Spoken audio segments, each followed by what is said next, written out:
afternoon, good morning to everyone.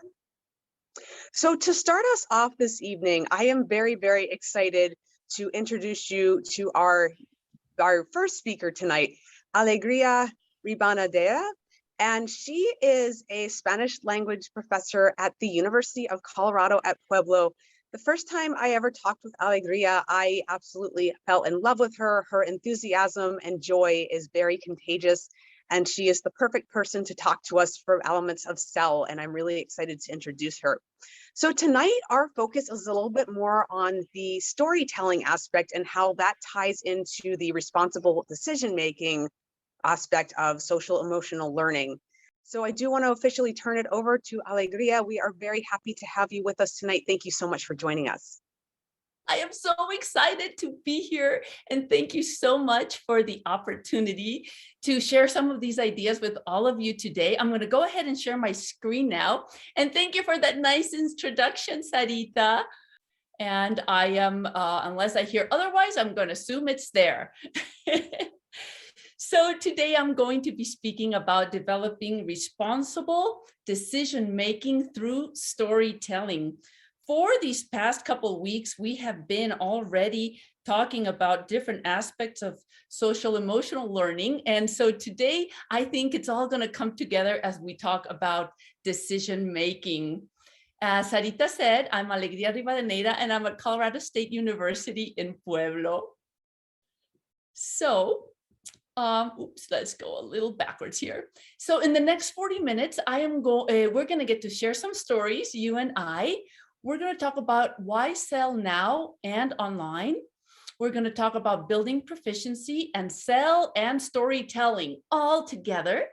We're going to talk about some instructional approaches we can use in order to do this. And we're going to focus on responsible decision making. I am going to give you 14 activities that you could try. We'll see if we get to all 14, and if not, you'll get the bonus section to keep reviewing later on. So are we ready? I hope we are. And the first thing I'm going to ask you to think about is, how are you feeling right now? What are some of your feelings? I use this in my class. As you can see, I love Bitmojis. It really lowers the affective filter. And I usually read my class this way. So I ask students to mark on Zoom where they fall. And sometimes it can be, I want to have ice cream and cry, but I'm also feeling creative. So I want you to take a minute and make a mental note of, how are you feeling right now? What are some of the feelings that you have? Are you more on the positive or the negative side of the spectrum? And we're going to come back to this. So now that you have those feelings in check, we are going to use Nearpod. I don't know if you ever have, but if you have a device, what you are going to want to do is put on your camera. I'm doing mine right now with my little Olaf. And it's going to open the QR code, and it's going to open a Nearpod. If you've never used Nearpod, I highly recommend it. It is wonderful to keep that engagement going in the classroom, whether it's synchronous or asynchronous online. It really gets the students to interact and stay on task. And it's just fun. You're going to see only a fraction of things today, but of what it can do, but maybe it gets you all excited to try it. If you don't have a QR code reader, you can go to join.nearpod.com and then input that little IQWCU key there. I'm going to move to the next slide, but don't worry if you haven't gotten to it already. It's okay. It's on the next slide as well. Okay. So for those of you who are already there, yay. Ooh, I see some people are starting to enter. This is good. Ooh, I have 11 already. Yay, good job. You are coming in. Fantastic. And you can continue trying to get in as we go. So we're talking about storytelling. So I thought we could start with a really fun little activity, which is you telling me the story of a happy memory. And you get to share this story in 250 characters or less. That's about 40 words. So we're going to take about a minute. If you looked at your device where you are signed in to the Nearpod, and I see, I have a lot more people now. Good job, everyone. And if you don't get to, you'll get to see other people's stories. So low stress, okay? So I'm going to move to the next slide on the Nearpod, and you are going to see that you have this little prompt. I'm moving it here so you can see it, a happy memory. So let's take about a minute, and you go down here on this little white bar, and you can just start typing your happy memory. And when you can even add a picture, and then you can post. So I'm going to give you about a minute to write the story of a happy memory of yours. And then I'll share mine. You can already see it's a puppy. All right, so 1 minute for everybody.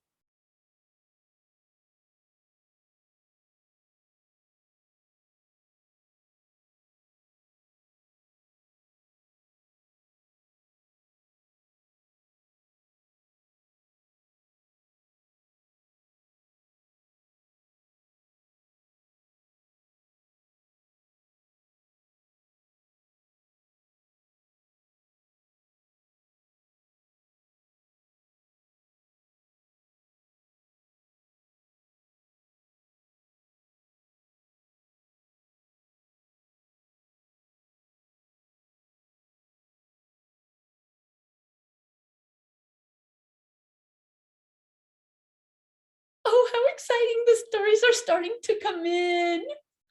Oh, of course, a trip to Europe. Oh, don't we miss those? Oh, the time of music cassettes. Hey, I have lots of those. Oh, and you would listen to the music. What a beautiful memory. Grandkids. Oh, that is such a great story. Oh, Camino de Santiago. Somebody walked the Camino de Santiago. You are kidding me. This is so awesome. Oh, person who went to the Arenal volcano. I did too. What a trip, right? Isn't it incredible? Oh my good. Oh, a surprise party. Those are the best. Those are the best. What a beautiful memory to have. And I see some other one. Oh, travel are definitely happy memories, right? A trip to Poland and the Baltic Sea. Oh, thank you. Yes, she is a lovely puppy. She's bringing me so much joy. Wow. So keep putting in your stories. Keep putting in your stories, because here is the trick. There is research that shows that whenever we recall a happy story and we are feeling a little down, after recalling a happy story, our feelings become more joyous and more positive. So this is just a very simple storytelling activity that we can do in our class to help our students manage their emotions and create some positive environment in our class. So look at this. We have some amazing stories already. Thank you for sharing this. I love it so much. So I am going to advance the Nearpod. And now you are going to tell me how you're feeling. And as you are telling me how you're feeling, I would like to, I'm curious to know how many of you are feeling a little more joyful than at the beginning when we just started. So go ahead and mark, and if you have 2 or 3 feelings going on, you go ahead and mark that. But this is how I'm going to read this room. I'm going to be able to know how everybody's feeling because you are all going to share with me how you are feeling. Oh, and the answers are coming in. I can see them. I can see them. All right, I'm going to put this back in here so we all can see. Oh, wow. And isn't it amazing? I'm seeing a lot of combinations of positive and negative feelings. And that's okay. You know, we don't always have to be happy. We have to have room for some of those harder feelings as well. So, wow. Let's see. Okay, so we have a whole bunch now. So I'm going to go ahead and share. And here you go. Wow. So, hey, about a quarter of us are feeling hopeful and a quarter of us are feeling happy. Yay. But about 16% of us are feeling tired, right? And maybe we're tired and happy. That happens as well. But here we are. trying to identify some of our emotions, including that 4% who needs a little ice cream and a good cry. I usually at the beginning of my classes actually have my students share their emotions so we can talk about them openly and perhaps start some discussions. Do I do it in the target language? You bet, because saying happy and sad is quite easy. Thank you for participating on this. I'm going to move ahead now, and we're going to dive deeper into social and emotional learning. For those of you who haven't been here in the previous ones, just a little reminder of what SEL is. And it is the process through which all young people and adults acquire and apply the knowledge, skills, and attitudes to develop healthy identities and manage emotions and achieve personal and collective goals, feel and show empathy for others, and establish and maintain supportive relationships. And here is the thing, when all these four come together, they result on responsible decision making, which is what we're focusing on today. For if you have not checked out this website, the castle.org, I highly recommend it. I'm going to skip this video today, but you can go and look at it, and it'll be on the resources for later as well. But the big question is, why SEL now? Well, if we look at the mental health of a lot of our students and our own mental health, we know that we're feeling isolated, that making new friends is hard, that mental health has been on the headlines for now 2 years as we live through this pandemic times. And when we're talking about responsible decision making, it becomes even more important because our society is quite fractured. Diversity, equity, and inclusion are becoming big topics that we have to tackle. We are very, very divided as society, and the pandemic has stressed very much all our political and social structure. So these are the reasons why we need to be making some very important decisions right now, and SEL is more important than ever. Now, regarding us, ourselves as teachers, I don't know if you've heard about this, but there's lots of studies about teachers and stress. And in this particular one, it tells us how teachers who showed higher levels of stress at the beginning of the year displayed fewer effective teaching strategies over the rest of the school year, including clear instruction, effective classroom management, and creation of a safe and stimulating classroom climate for their students than did the teachers with lower initial stress levels. So we owe it to our students to work on our stress, to develop our own social emotional strengths in order to be effective teachers. But SEL in an online classroom? Why? Well, first of all, these are some of my online students, and I really wanted to show you this because we really try to create a joyous class where we interact and we create community. SEL, I believe, is harder on online, and we need to be more intentional than even the face-to-face classes, because it is very easy to feel isolated and disconnected. But there are things that we can do in order to create a very cohesive and collaborative environment. I myself love to use Bitmojis, and my students love to express themselves through them. So these are my beautiful students. And so in a way, we can have 2 for 1. We can teach language and also foster SEL with our students in order to make us all better human beings. And we can do 2 for 1. So when we're talking about growing our student linguistics ability, which is what why we teach, we're talking about building their proficiency, right? So that would be what they can do with language in terms of speaking, writing, listening, and reading in real world situations in a spontaneous and non-rehearsed context. So I see my job as the person who has to create meaningful, interesting, engaging, fun activities that relate to SEL in this particular case, so my students can exercise their language skills and also develop their skills in social emotional learning.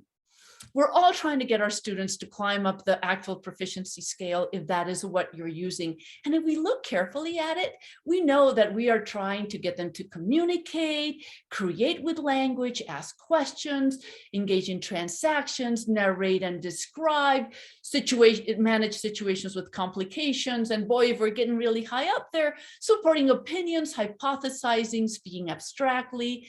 And believe it or not, if we look at this, storytelling brings a lot of these things. So in storytelling, you're creating with language, you're narrating, you're describing, you're presenting situation with complications, you're presenting opinions, hypothesizing, and speaking concretely and abstractly. So storytelling is a fantastic way to grow proficiency. Now, storytelling can be about anything. So why not areas that foster social emotional learning? So when we're looking at storytelling and SEL, we can think of the 4 skills, the 3 modes, the 5 C's. You pick whatever it is that you're using in your class, or if you're using all. Your students can listen, speak, read, and write stories that foster social emotional learning. And if they're engaging on the 3 modes, they can talk to others about stories that help with self-awareness, with self-management, with social awareness. They can read or watch or listen to stories of self-awareness, self-management, social awareness, empathy. And of course, they can create presentations or even Instagram posts, papers, flyers, videos of topics that directly touch into social emotional learning. When we look at the readiness standards, we know that communication is a given, but we can look at SEL across cultures. We can make those connections. We can create comparisons. We can build communities or even send our students out into the community to develop or research aspects concerning to SEL. In my case, what I do is I use a lot of task-based, project-based, content-based, and community-based instruction. And the reason I do this is because storytelling fits very well into these types of approaches, and so does creating different topics that can touch into social emotional learning. So let me just review this very quickly. For some of you, this might be second nature. For some of you, you might want to review this. When I'm talking about task-based instruction, what I'm doing is talking about our teaching strategy where we emphasize the kind of real-world tasks that language speakers might be required to perform. And we use these tasks as a vehicle for instruction and language practice. So I'm going to be sharing some examples of tasks that combine storytelling and SEL, so you can see how this transforms into the classroom. And project-based learning, oh my goodness, this is the perfect way to tackle everything that we're talking about. So in project-based learning, students pursue an in-depth investigation of a question or a problem or an issue that is important to them, and then they work to acquire the language and skills to complete the project. And it usually has a product at the end. So I'm going to share some projects my students have done that involve storytelling and areas of SEL, specifically decision-making. Also, content-based instruction.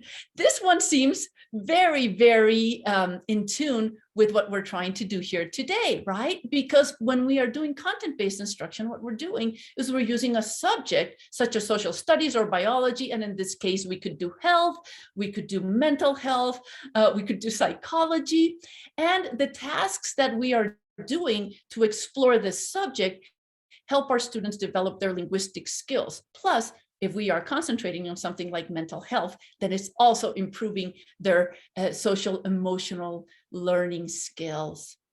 And finally, community-based instruction, where we have students participate in a community event or conduct research within a language community.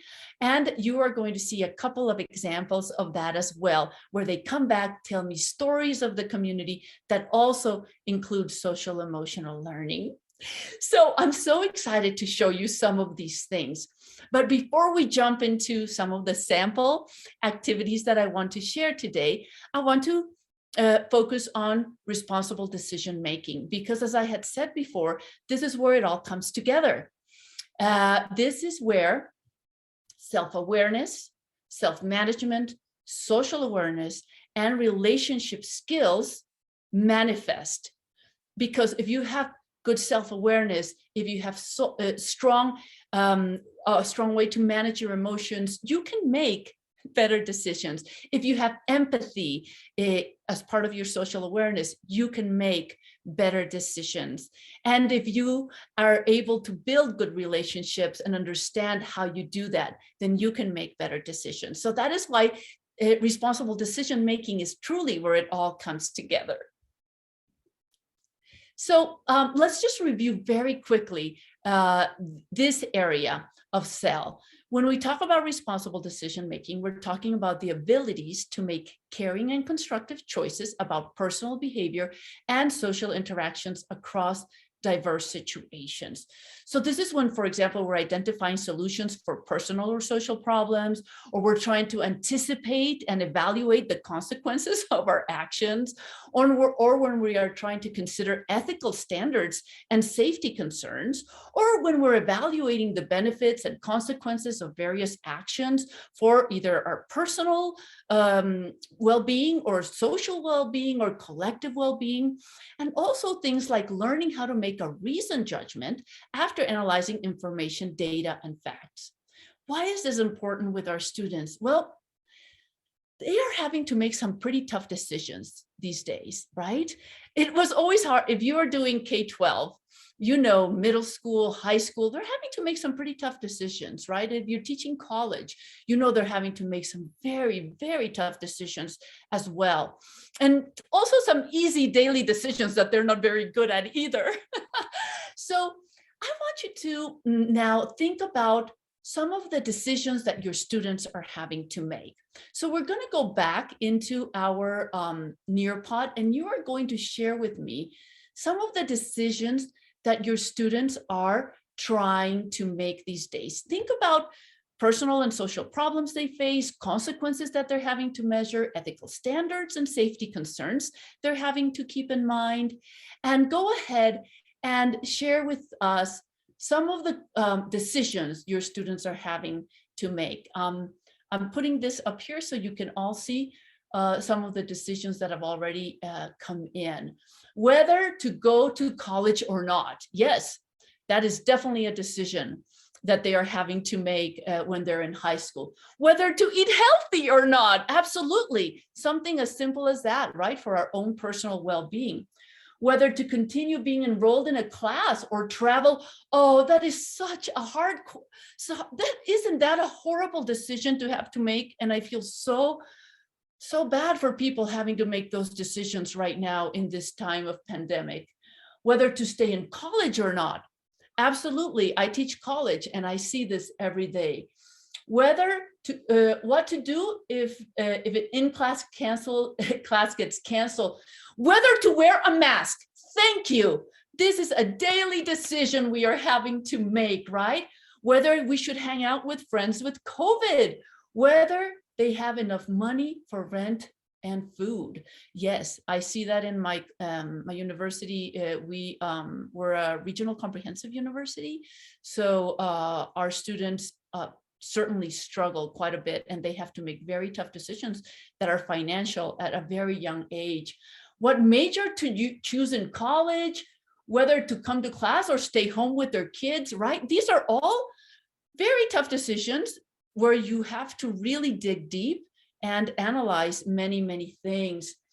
If they need to, oh my God, if they need to work more because a parent lost their job, how to balance their family responsibilities. Oh my God, what career field to aim for. So wow, you are showing me that you are very much in tune with a lot of the decisions that your students are having to make.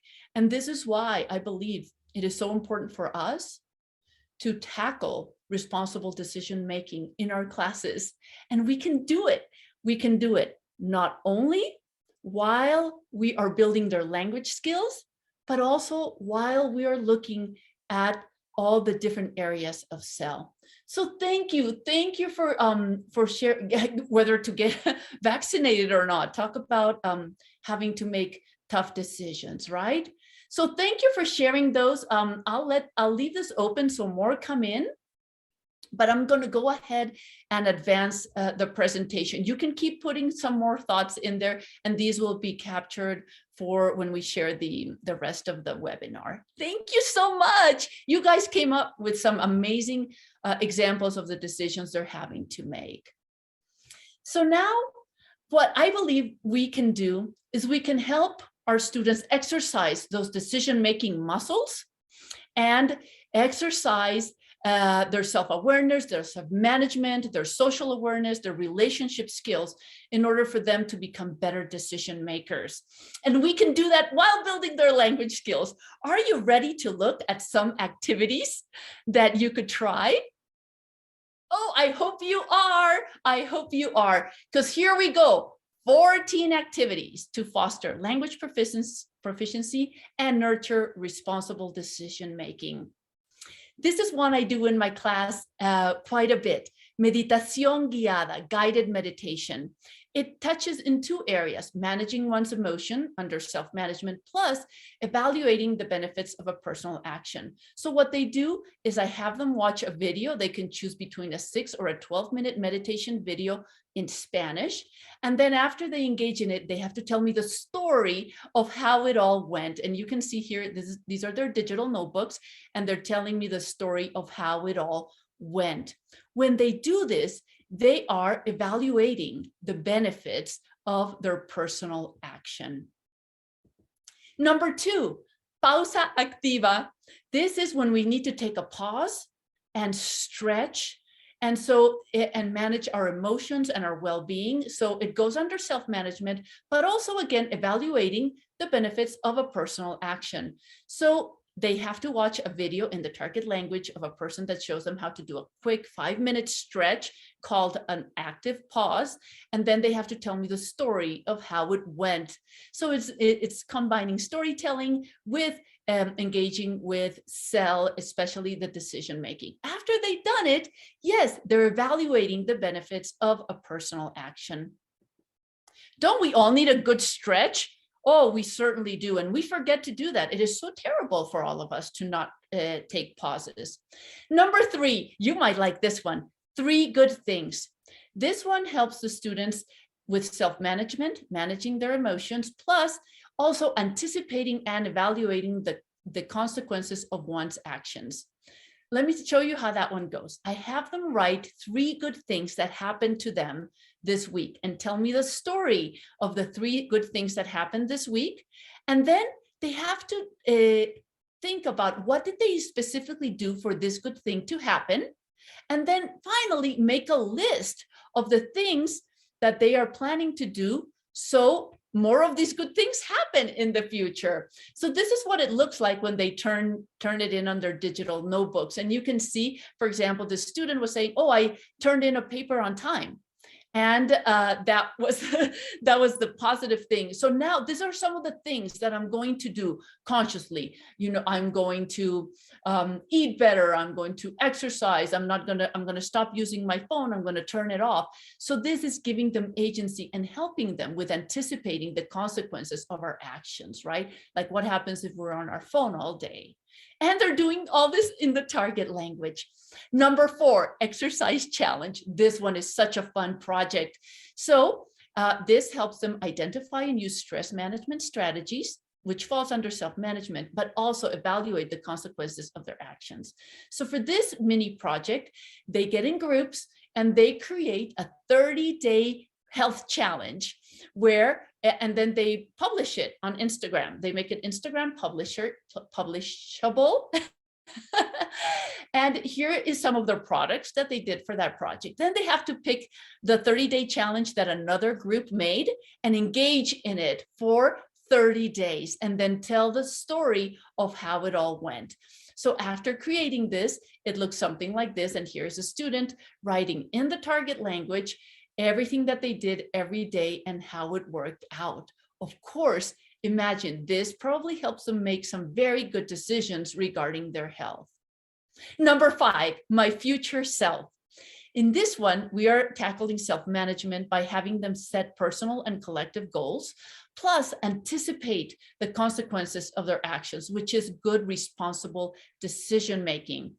The way this works is they have to imagine their best possible self in the future, and then tell the story of how they are living now in this perfect future, and then identify 4 steps that they have to take in order to achieve this perfect future.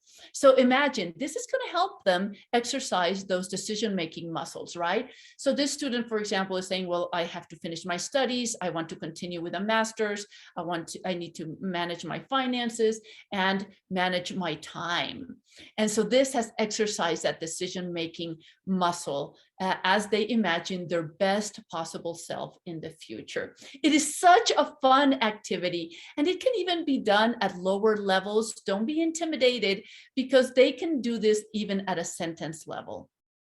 Number 6, important story reflection. Part of storytelling is sharing good stories. And I try to find stories that bring other people's perspectives to the class, to bring social awareness. So we're talking about taking others' perspectives, plus anticipating and evaluating the consequences of our actions once we are exposed to other people's perspectives. And this is the story that I love using in my class. I don't know if any of you have come across this poem called Dear White Girl in my Spanish class. I teach to a lot of heritage language learners mixed with second language learners in the class. And this could be an amazing opportunity or a horrible thing. And so I share this story early on where this girl who was in her Spanish class, and she was a heritage language learner who had lost her home language, her Spanish, and she's trying desperately to recuperate it. And she sees how these other girls who are second language learners are making fun of her language, over pronouncing, not taking anything seriously when this is so personal to her. And so she says, I am here in yet another Spanish class, desperately reaching for a language I hope will choose me back someday. What is it like to be a tourist in the halls of my shame, to not be expected to speak better than you do, to visit Mexico and not care that people mistake you for being from somewhere else? How does it feel to take a foreign language for fun, to owe your history nothing? These are very important stories to bring to the classroom, and then have the students reflect on them. Because as I said, having a mixed class can be amazing, or it can be terrible when it comes to these types of experiences. This one, of course, comes from a terrible experience, right? So when you bring these stories to your class, hopefully your heritage language learner and your second language learner say something like, this was wonderful. As a Spanish heritage language learner, I thought I had nothing to learn from others, especially the second language learner students. However, after working with them, I realized their importance and knowledge of the material, right? So bringing stories like this that bring empathy and help us make decisions on how we even act in class towards others can become very, very powerful. Number 7, 30 days of gratitude. This one helps understand and express gratitude, which is part of social awareness, but also evaluate the benefits and consequences of our actions for our well-being and for the well-being of others. So this is a really fun one. Every day we pick a different thing to be thankful for in my class, and I use this as a warm-up, and I put them in pairs in breakout rooms, and then they have to say, for example, what food are you grateful for, and tell the story of that, or what small object are you grateful for, and tell the story of that. So here are their stories, and then they can reflect on how this has brought a positive impact, and it really brings a lot of awareness and joy to the class. Plus it builds a lot of community. So I love this activity. Oh, we have come to the moment where we are going to pause, because this is good for all of us. So I am going to leave you with our breathing fish for about 30 seconds, so I can take a drink and you can take a stretch or a breath, anything to manage our emotions. Here we go. If you haven't seen this fish, he's adorable.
Oh, yay.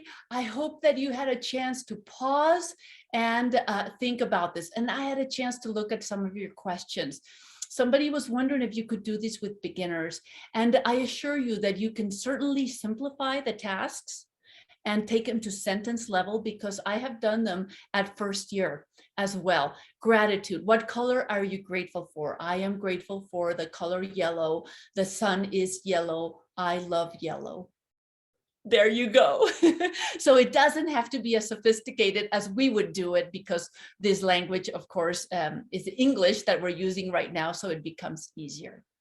Number 8, Instagram posts. So this tackles communicating effectively, which is part of relationship skills, but also the ability to make constructive choices about personal behavior.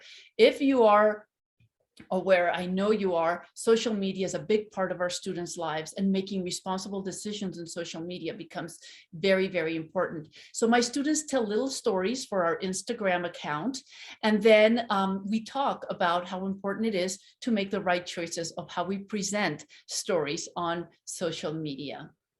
Number 9, Book of Home Remedies.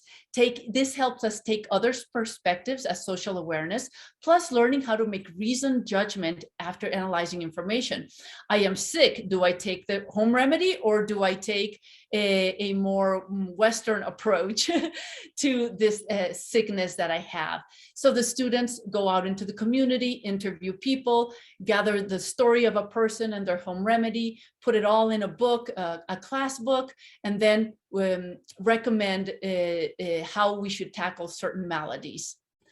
Number 10, Happy News newscast. This goes straight into responsible decision making, because they're identifying solutions to social problems. So they tell a story, they choose a topic to tell a story, and then they provide solutions. So this is the webpage where my students upload their newscasts, and they are talking about coral reefs, animal conservation, planetary health, the Keystone Pipeline, and anti-racism, and they are giving solutions to some of these problems. So of course, this helps us exercise our decision-making abilities as well.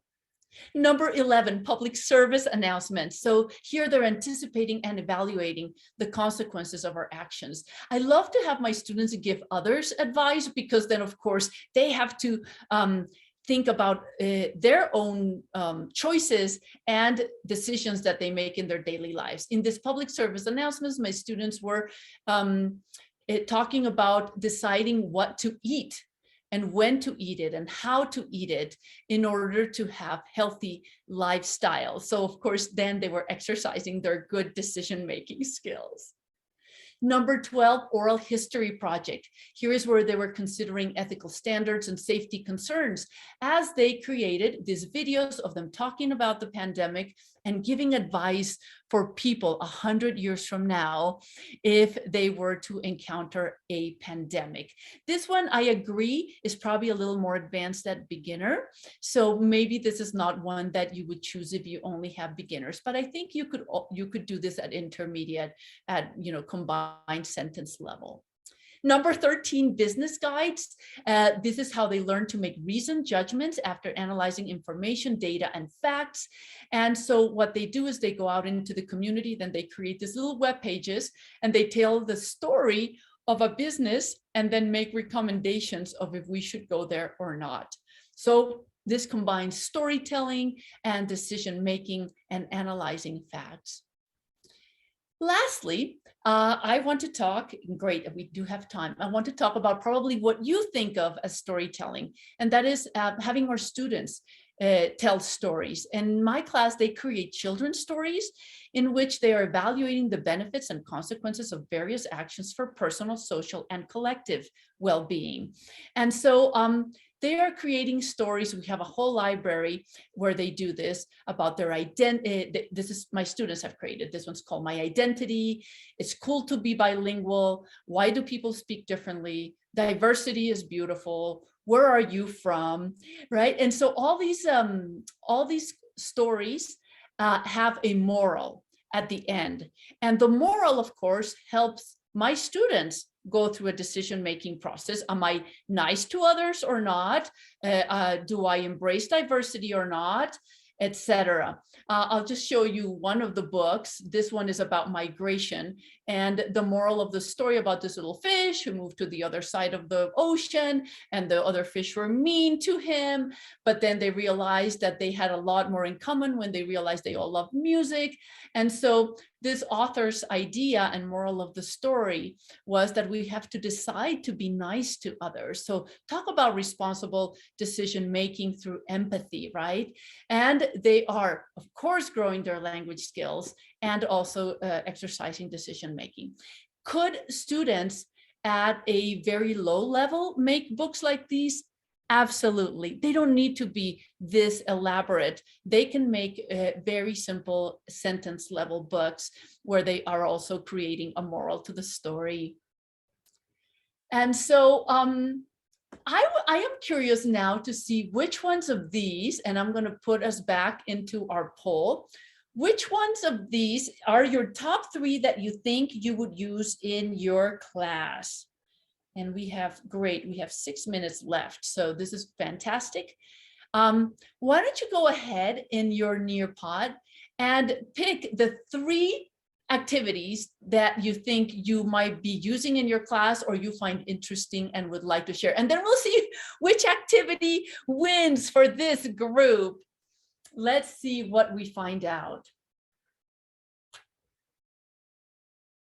As you pick these, let me tell you, I will show you here in a minute where you can find the directions for a lot of these activities and further resources on how to develop them. So don't be thinking, oh my goodness, now how do I create all these things? Also, you can always just try one, right? The gratefulness prompt or the better future self or whatever really fits your classroom. Wow, well, we got some stuff coming in. So now I am curious to see which activity won the attention of all of you. So I'm going to go ahead and share. All right, here we go. And so, oh, the 3 good things task. Yes, I love that one. I agree. I love that one so much. And the gratitude prompts as well, telling the stories of what makes you grateful. So, oh, and the children's story. So I can see that hopefully you are finding some usefulness to some of these. And I certainly would love to talk to you more if you ever want to learn more about these. So quickly, so we have time. We're not going to play this game. We were going to play this game, but we won't. Sorry. But you can go to my website with alegria.net to the section for teachers. And there you can find the section called Projects for Students. And it has the directions for a lot of these projects you have seen. And you can also go to csupreworldlanguages.org. And on this one, you will find some of the OER that I have created for these, especially my health and well-being class, where you will actually find a lot of the activities that we just went through and talked about. So this is where you can find more resources. And also in that page, you can find the examples, the oral histories, the books that my students wrote, etc.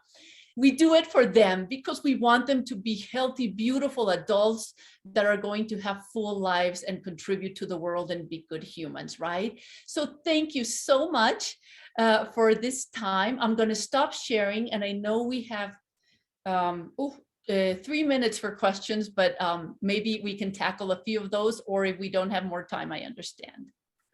Well, we will be happy to go through questions, and we're really happy to have you with us. I can certainly see why you won the Students' Choice Award for professors at CSU Pueblo 2 years. They are very lucky to have you. So we've got some great questions that came in. This first one is from Megan. As a follow-up question to the 3 questions exercises, do students identify a plan of action to follow through or to accomplish the goals they set out in the exercise? And can they identify the barriers to fulfilling their actions? Wow, Megan, that is such a great question. So they do come up with a plan of action, but I had not thought about having them identify the barriers.